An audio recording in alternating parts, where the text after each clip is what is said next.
Hello! A nevem Manó, és éveket dolgoztam frontendesként olyan cégeknél, mint a Capgemini vagy a Vöröskereszt nemzetközi szervezete. Az út, amin elértem ezt, pedig pont egy olyan videóval kezdődött, mint ez itt. És bár itt még csak az alapokról lesz szó, fontos, hogy végignézd, különben nem lesz meg az az alap, amire később építkezhetünk, hogy elérd ugyanezt. Na de vágjunk is bele! Hogy mik is a divek? A diveket úgy tudod elképzelni, mint egy weboldal alapépítőköveit. Pont, mint a Lego kockák, amikből a megfelelő kombinációkat felhasználva építhetsz egy házat, vagy akár építhetsz egy repülőt is. No de mit is jelent ez gyakorlatban? Vegyük például ezt a weboldalt. A tetején látható egy menüsor, aminek létre kellett hoznom egy divet. Viszont hogy el tudjam benne helyezni a benne lévő elemeket, létre kellett hoznom újabb diveket a belsejében. Egyet a logónak, egyet a menüpontnak, és egy jobbra igazítottat a bejelentkező gomboknak. Nézzük meg az alatta lévő sort a menüvel és az oldal tartalmi részével. Itt van egy nagy div, ami az egészet magába foglalja, és van két belső div. Egy a menünek, és egy a tartalmi résznek. Azt hiszem, kezditek elkapni a fonalat, most már kezdjük el gyakorlatban megnézni.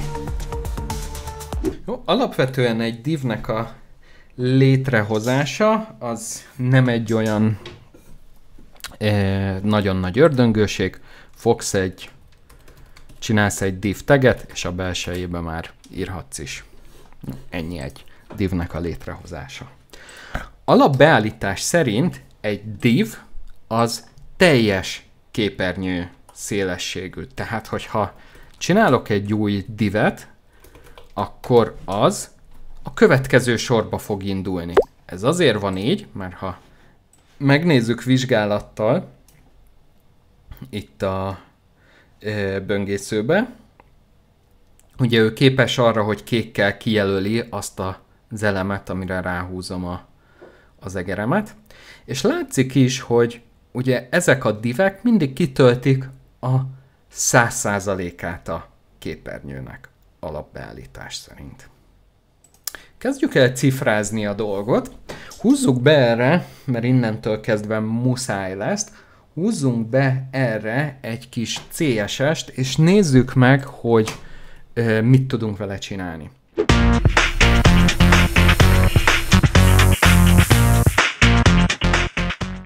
CSS többféleképpen lehet tenni egy HTML elemre, CSS az jöhet külső fájlból, de közvetlenül egy elemre is rá lehet tenni. Ez az, amit itt most láttok, tőlem ez lesz a legcsúnyább, de legegyszerűbb megoldás, úgyhogy ezzel kezdünk.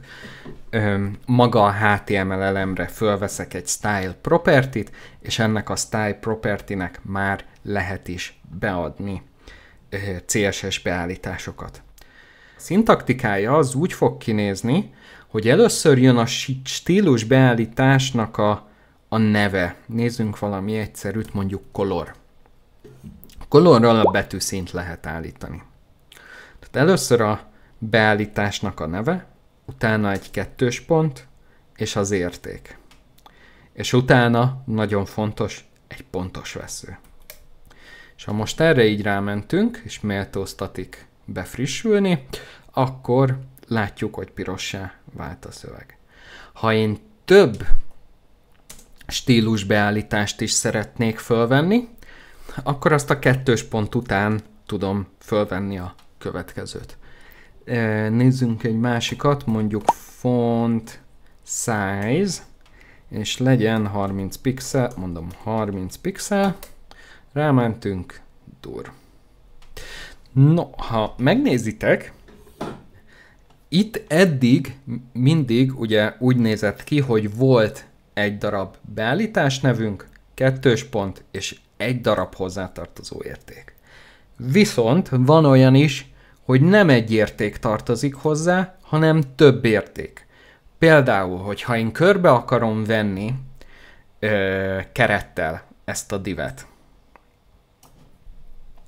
annak a keretnek több beállítást is meg kell tudnunk adni. Ugye először is meg kell tudnunk adni, hogy milyen vastag legyen az a keret, milyen keret legyen, folytonos, szaggatott, pöttyös, és milyen legyen a színe. Tehát itt például 3 beállítást is meg kell tudnunk majd adni. Jó, nézzünk erre is egy példát. Minden meglegyen. Azt mondja, hogy border, 2 pont. Jó, és itt az lesz, hogy az egyes beállításokat szóközzel fogjuk elválasztani egymástól. Először jön a méret, 1 pixel, utána jön a típus, solid, az lesz a folytonos, és utána jön a szín, mondjuk black, és egy pontos vessző. Elmentjük az oldal, mindjárt úgy dönt, hogy újra tölt, így van, és már körül is lett véve. Miket lehet még egy keretnek állítani? Kerettípusok közül 3 létezik. Az első, amit már láttál, a solid, azaz a folytonos keret. A második a dashed, azaz a szaggatott keret. A harmadik pedig a dotted, azaz a pöttyös keret. A színbeállításoknál pedig lehetőségünk van angol szavakat használni, hexaszínkódokat használni, RGB színkódokat használni, és RGB A színkódokat használni, amiben a 4. érték a szín átlátszóságát jelöli. Már csak egy témára vagy attól, hogy a divek alapjainak nagymesterévé válj. Viszont ami most jön, az minden eddiginél fontosabb lesz, ezért most nagyon figyelj! Nézzünk meg más beállításokat. Szélesség. Bordert azt rajta fogom hagyni. 1 pixeles solid nekem az bőven elég. Jó, és most nézzünk meg egy érdekes dolgot. 50% pixel. Az jó. No, ha ráteszem, hogy legyen a 50% szélességű.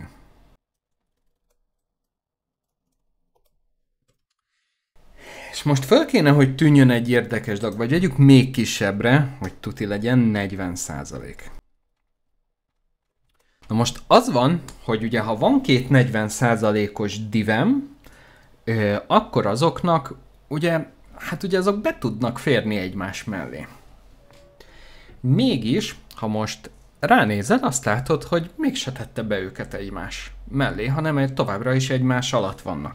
Jó, tehát ez az alapműködése igazából a diveknek, hogy te bármit is állítasz be neki, azok szépen mindig új sorba kezdődnek. Jó, ezt fölül lehet írni, majd mindjárt később megnézzük, szerintem ebbe a videóban már nem marad erre idő, majd a kövibe.